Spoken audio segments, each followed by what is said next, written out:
The Dalai Lama once said that today, more than ever before, life must be characterized by a sense of universal responsibility, not only nation to nation and human to human, but also human to other forms of life. Join me in conversation with some of the world's most creative thinkers to explore the importance of ethics to this responsible decision-making in today's technologically infused world. Artists, entrepreneurs, scientists, journalists, academics, and beyond navigate the gray, the blend of right and wrong, of opportunities and risks on all sides of our most important challenges, whether gene editing, civilian space travel, or artificial intelligence. They also probe the age-old and more ethically black and white behaviors, such as sexual misconduct, human trafficking, and life-threatening inequality. Our guests endeavor to transcend religious, political, national, and ethnic perspectives, but recognize the inevitable biases we all bring. The term ethics can make us uncomfortable. At the Ethics Incubator, we confront the E word head-on. It may be inconvenient or even unclear, but ethical conundrums underpin almost every headline and affect almost every human choice. With truth under threat and the boundaries of humanity blurring, I believe that ethical decision-making tethers us to our humanity. As always, we welcome your thoughts.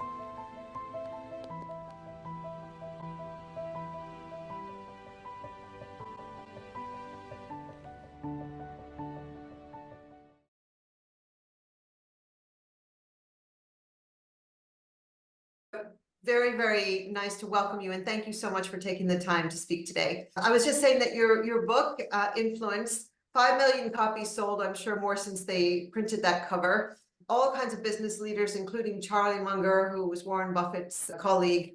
The book that I give most as a present and my top recommendation. But mostly, when I started following your work many, many years ago, and by the way, I should apologize for my voice. I've been ill, so I do apologize for my voice today. But influence meant one thing. And today, influence means something quite different, particularly with technology. And I'm wondering if you wouldn't mind sort of taking us back to the roots. And how did you get started with your interest in influence? And how do you see the difference in what influence was back when you started versus today in a highly polarized social media world? It started because all my life I've been a pushover. I've been an easy mark for salespeople or fundraisers who would come to my door, and I would find myself in unwanted possession of magazine subscriptions I didn't want, or giving to causes I didn't really know anything about. And it seemed to me there must have been something other than the merits of the case to get me to comply with their requests. It must have been the way that they presented the case, the delivery process that they employed that engaged certain psychological principles, certain strings they could reach in and strum inside me that just resonated with a desire to comply. And I thought, now, isn't that interesting? That would be worth studying, and not just out of self-defense, but people in general would be interested in the persuasion process, the way one person can arrange for another to lend assent, and also how we as recipients of influence attempts can deflect or reject those that are done in an unwelcome or undue fashion. So that's the thing that got me started, and I decided, because I was a budding behavioral scientist at the time, to do that in a systematic way that allowed us to determine causality in the factors that had the most impact in that regard. So there are so many stories in the book, and there are some that I find very surprising. So you mentioned being an easy mark for fundraisers. I'm fascinated by the fact that if someone sends me something I don't want, sort of address stickies to put on an envelope that most people don't use anymore, or some free notebook or something, I'm fascinated by the fact that oversimplifying, that is more likely to lead to a gift to the charitable organization. So to start with that example, can you explain that a little bit? Why is it that receiving something that we don't necessarily want leads us to give when we might not otherwise have considered doing so, or to give more if we were already postured to give?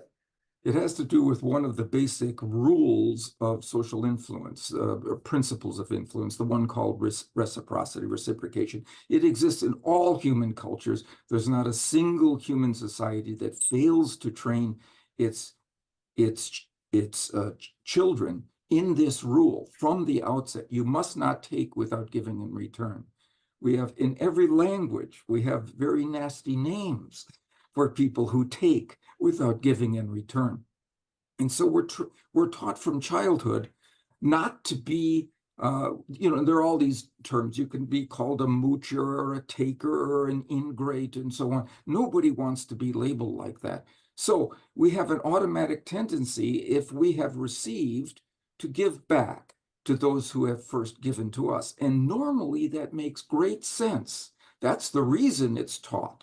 It builds societies with coalitions and cooperative approaches. If one person gives and another person does not return that, it ends the interaction. It ends the partnership. And societies thrive on partnerships. So I think that's the reason I'm as guilty as you. And when somebody gives me something, I even in the process of searching for a no, I'm overwhelmed very often by the intensity of that tendency in me.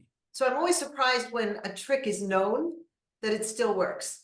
But clearly it still works, otherwise these organizations would not be sending things out in the way that they do. Well, for example, another one is just friendship. If I'm asked to do something, somebody wants me to help with a project or something.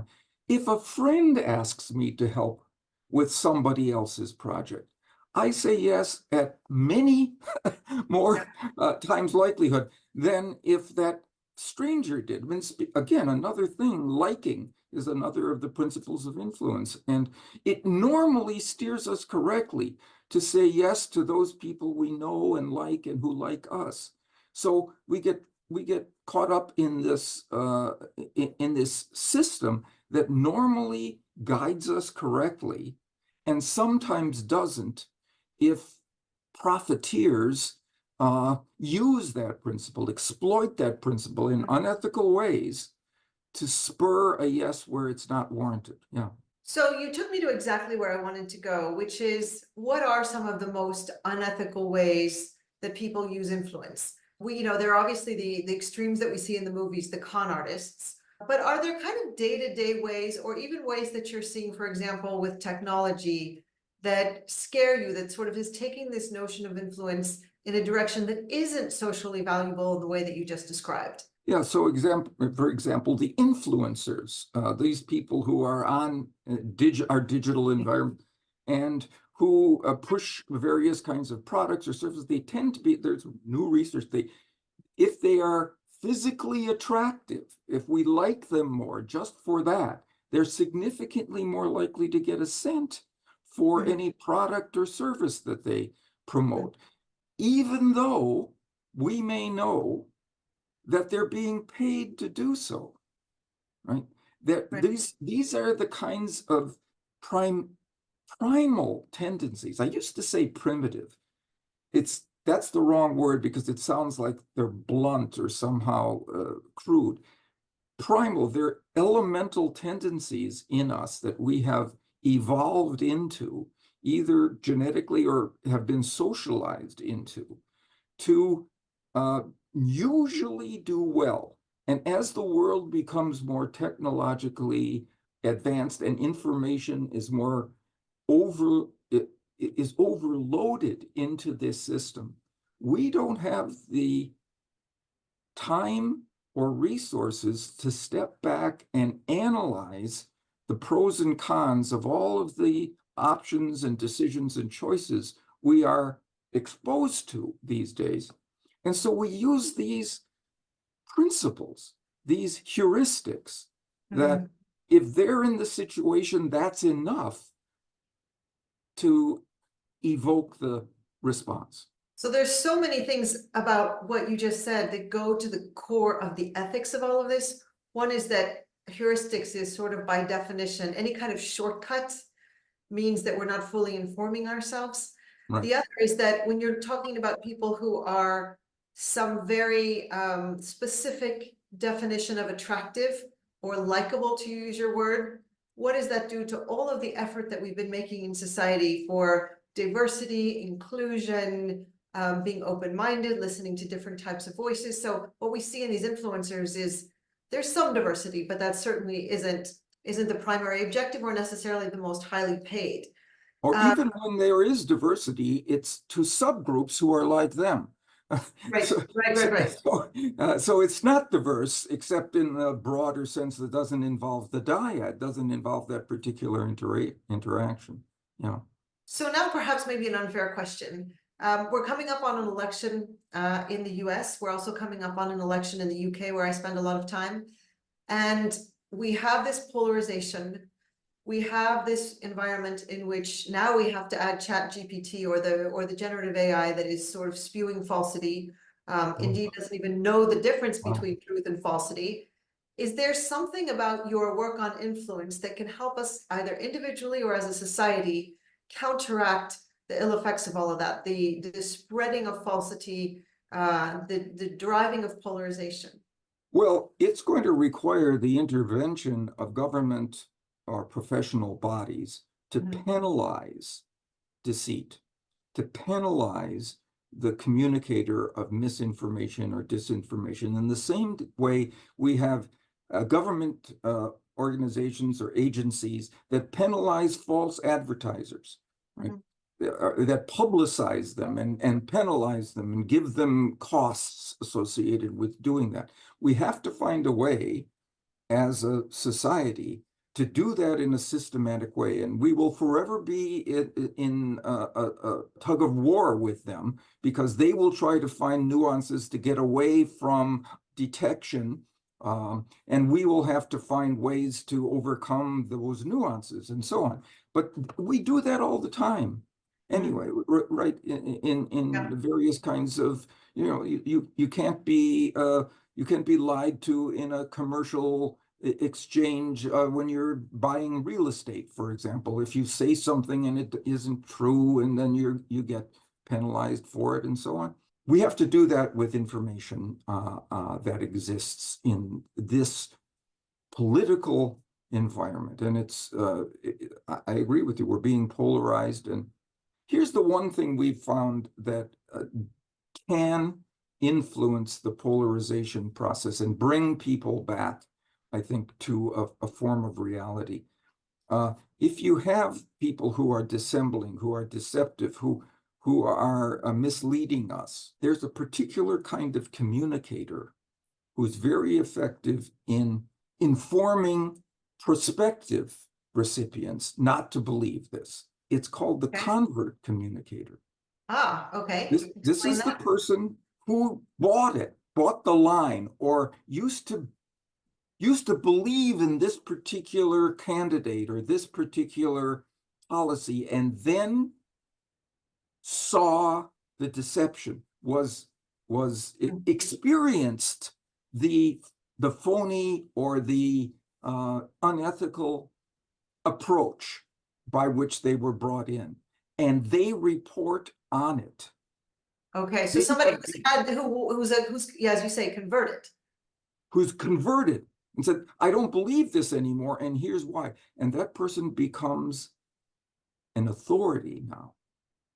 Okay, an authority has expertise that the other people don't have, because they have a piece of information that was personal to them. So I've seen it in various kinds of political situations.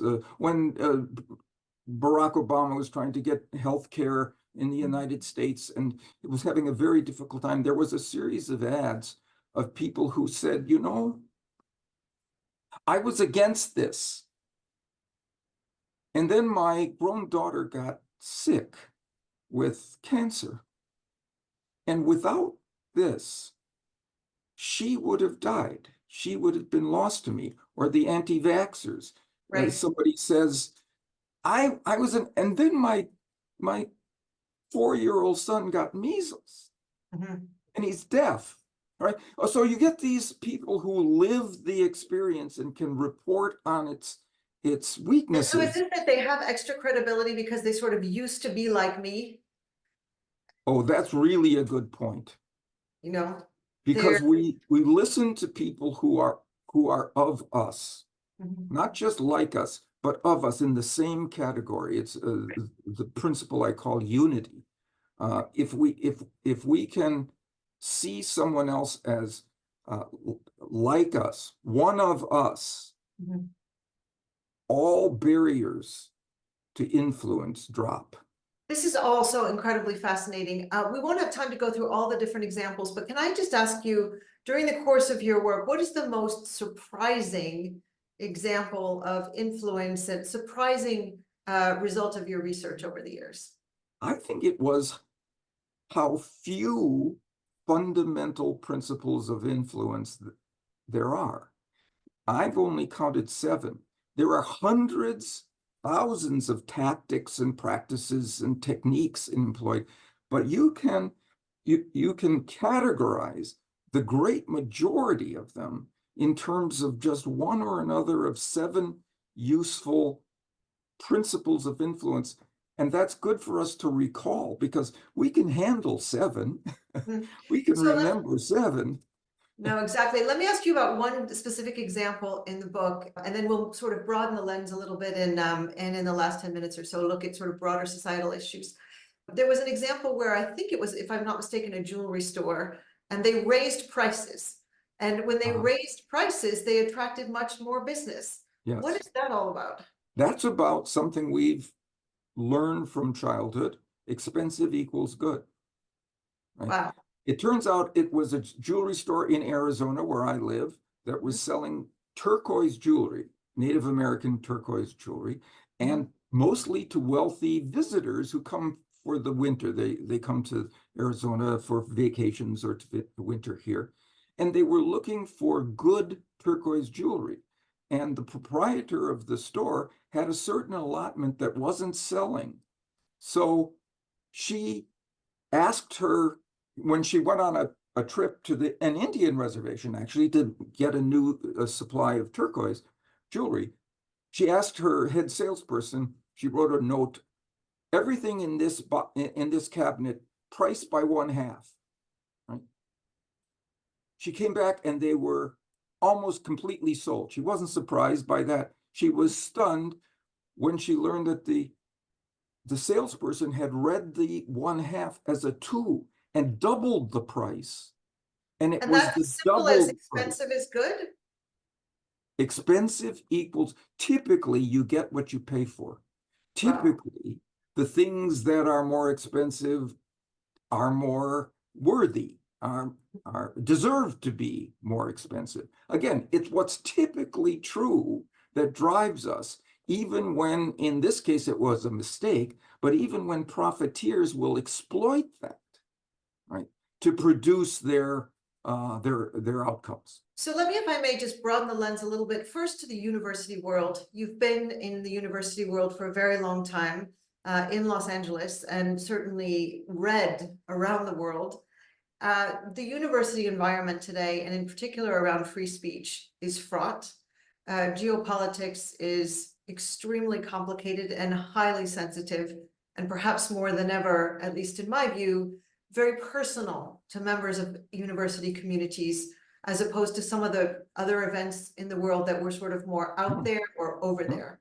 Yeah. And I'm wondering, is there some way to use your work on influence to improve the quality of conversations, to improve open-mindedness, to improve just the confidence within large, complex university communities that we can all have these difficult conversations and must have these difficult conversations without them kind of going overboard, or without indeed members of the community, students or staff, sort of stepping back in fear? Yes. So I'm going to suggest 2 things. One is the research is quite clear that if we actively and truly listen to a communicator on the other side and truly accept their information, that doesn't mean we accept the argument, but we accept the information and we think about it and even point out something that they've said that we agree with,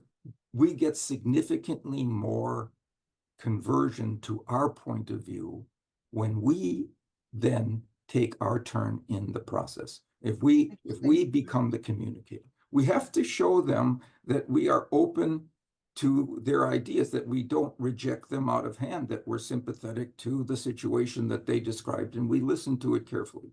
And the reason that it's typically been described for that is that, oh, well, then they like us more. They see us as more open-minded, and they have a more positive view of us. I think that's probably true, but what we're forgetting is something even more elemental. After we've done that, it's their turn.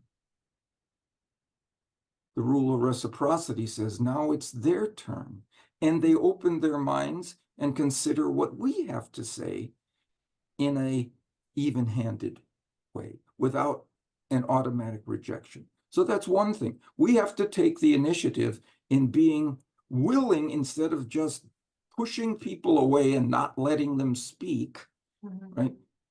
Pushing, listening, and then in an open-minded way, and then having a discussion with them about it. Okay, and then they will do the same.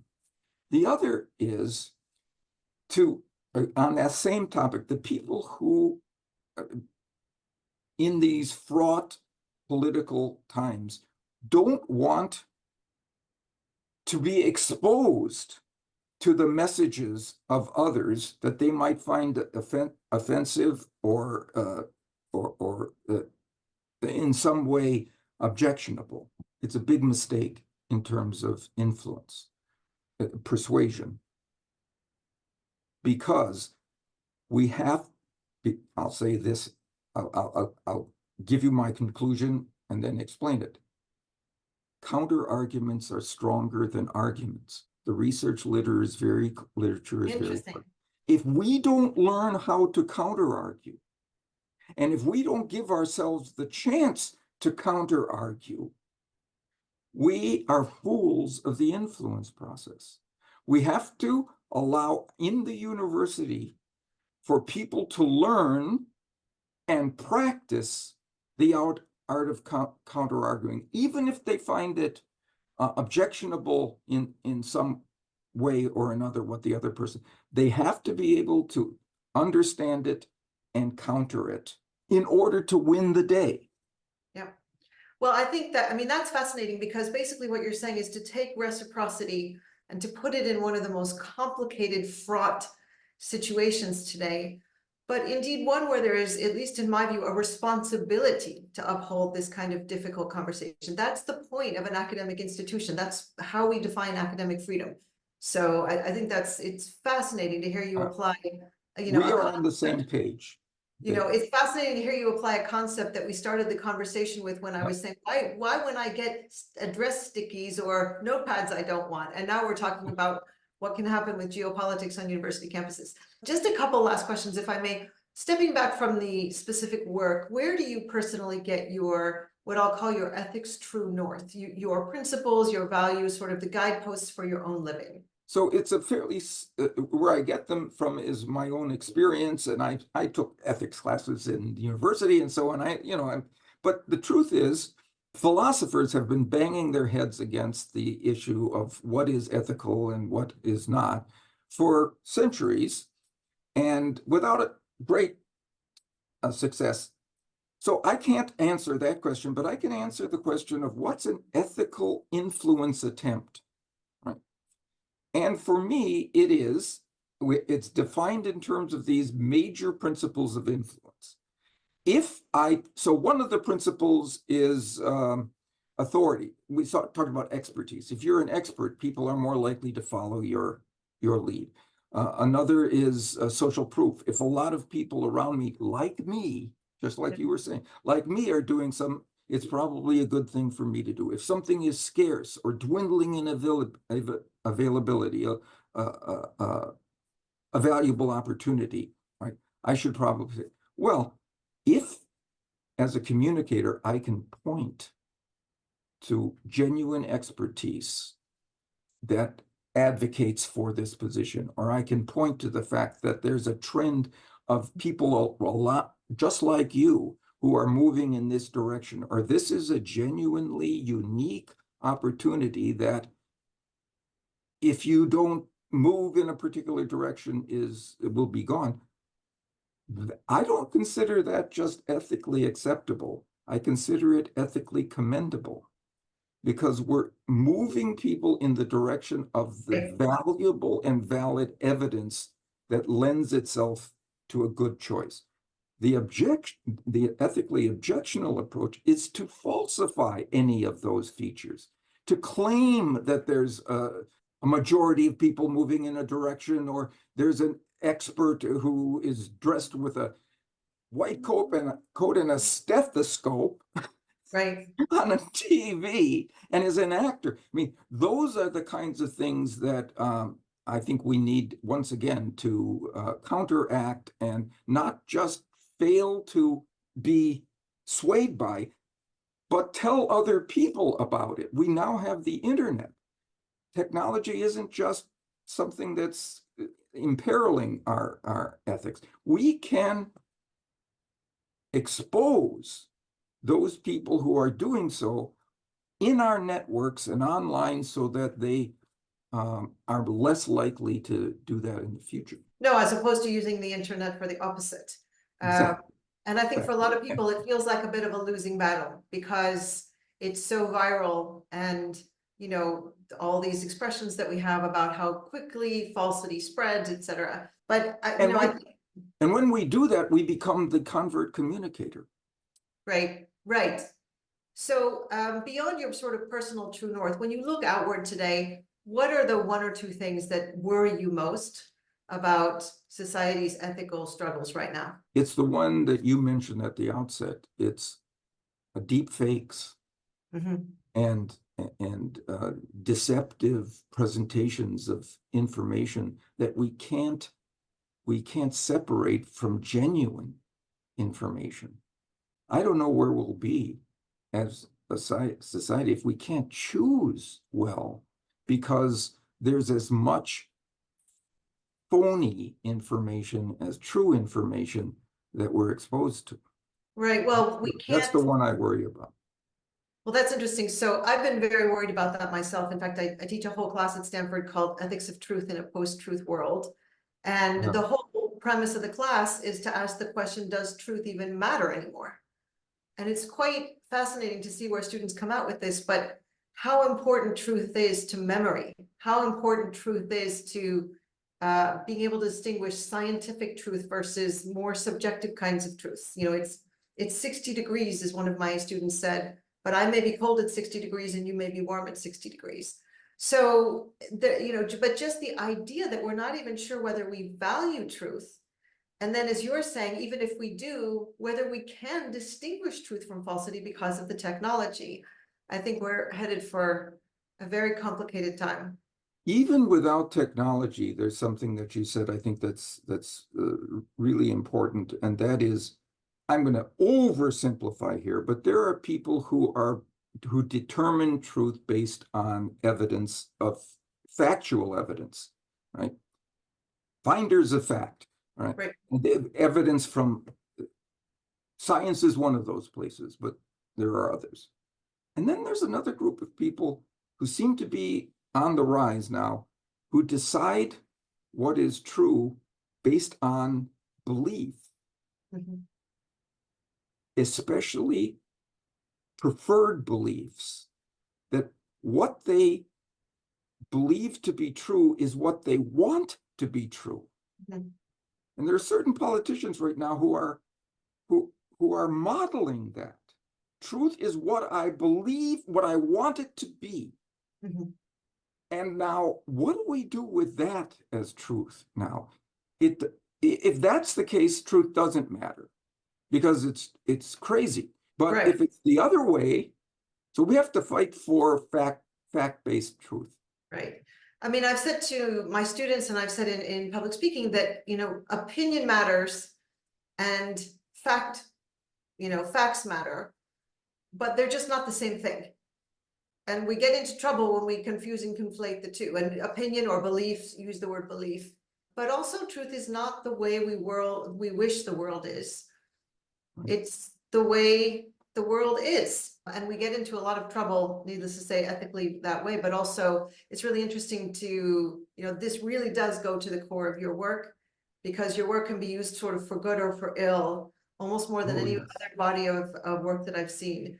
Before I let you get back to what is clearly from the state of your desk, a great deal of work, notwithstanding what you say is 9 years of retirement, what would be the one or two things you would want people to get out of your book if they don't read the whole thing or they don't listen to the whole thing? Well, I think that ethical thing that we've talked about would be one of them.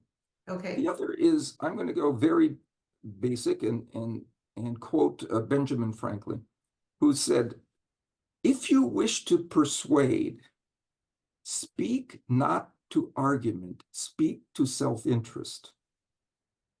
Interesting. Of the recipient. What are the things you can do to enhance the outcomes of the recipient of your message or your appeal, and bring those to the surface? You will be more successful. And each of those principles does that. Interesting. Really, really interesting. Thank you so, so much, Professor Cialdini. I'm not sure what you're working on now, but it's really been a pleasure and an honor. And as I say, I've been following your work for decades. And so to finally meet you is just really wonderful. And I'm immensely grateful that you took the time today. I enjoy